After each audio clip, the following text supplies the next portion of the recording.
Page 49, Etude.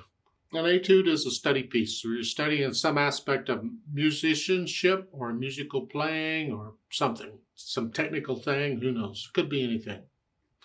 This is clearly an etude on broken chords, or arpeggiated chords. Let's look it over. It's a page long, treble bass clef, no sharps or flats in the key signature, so you're saying C major or A minor. If you look at the end, the note, last measure, rating on an A minor chord, I'm guessing we're in A minor. But do the scales and arpeggios for both C major and A minor. Okay.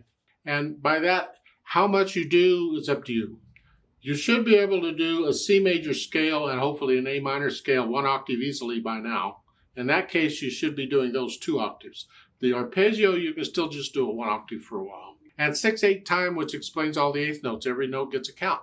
Now I scan through this and I can see it's a bunch of broken chords. And when I do that, first thing I'd like to do is just play the notes, the chords, as block chords, because this gets me my hand position and fingering. So it's like the first measure, these 3 notes, play them together, and these notes, play them together.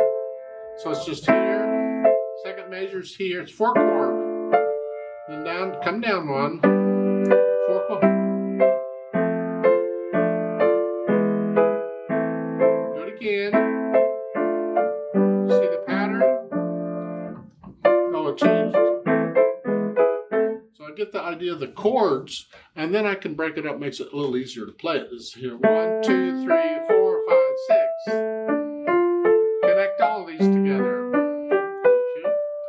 I take both hands together because it's only one hand playing at a time until you get to the end. Then I get rid of any hesitations anywhere, and hopefully maybe you can get to where you play this without looking at the keyboard. You can feel moving around just a little bit.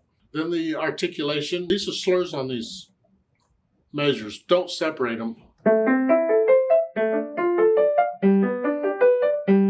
No, they're slurs. Connect it all together. I'd connect this whole thing together. Just one long phrase. You don't have to connect it together that fast, but connect it together. And then the dynamics, moderately loud, and that's all they give you. Oh, please. Experiment, and again, I think it would be best if you could actually practice this at very, very super soft. How soft can you play it? How soft can you play this? With the fingers. Don't use soft pedal, that's cheating. The idea is to develop that feel, that lightness, so you play this with the fingers. Very soft. I think that's more important than anything else, but this is just sort of loud. The speed, they say flowing, that doesn't mean anything. They have a dotted quarter note equal 1, 2, 1, 2. See, the dotted quarter note is 3 beats. That's your natural accent. 1, 2, 3, 4, 5, 6. 1, 2, 3, 4, 5, 6.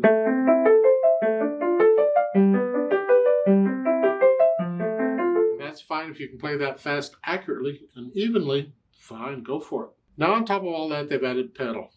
You can do this fine without pedal. You don't need pedal. However, this does give us a chance to practice the pedal because it's overlapping throughout, and we're changing it with the harmony. So we're changing it.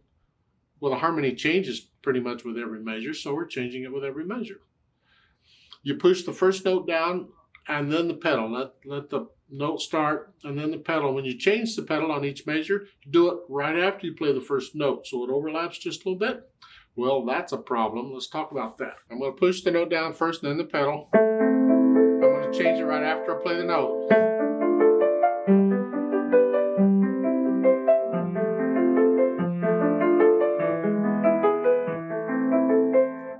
It's a bit of a problem, especially if you take it a little faster, because that note is gone real quick. You don't have time to push the pedal down. You either have to push the pedal down with it, and that's dangerous because you'll get the pedal a little off and you'll end up with some silence, and you don't want that. So we do a technique called finger pedal. Finger pedaling is holding a note down with the finger so it lasts longer than the note, the written value. So an eighth note gets a beat. I can hold the first note down for 2 beats. And then let it. I can hold it down for 3, I don't care. But by holding it down longer, I have a better chance of catching it with the pedal, and that's what I'm after. So I'm finger pedaling the first note in each of these. I just hold it down for the measure, or for the first 3 counts.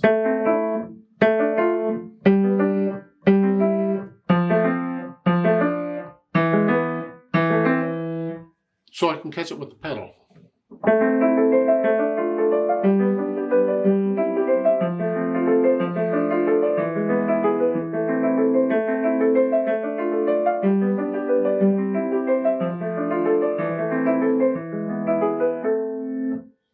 That's how I would do it. You do it the way your teacher tells you to do it, but I think that works very well in this piece. I felt a little bit of a decrescendo there at the end of the second line, because it's sort of the end of the phrase. Because the phrase, you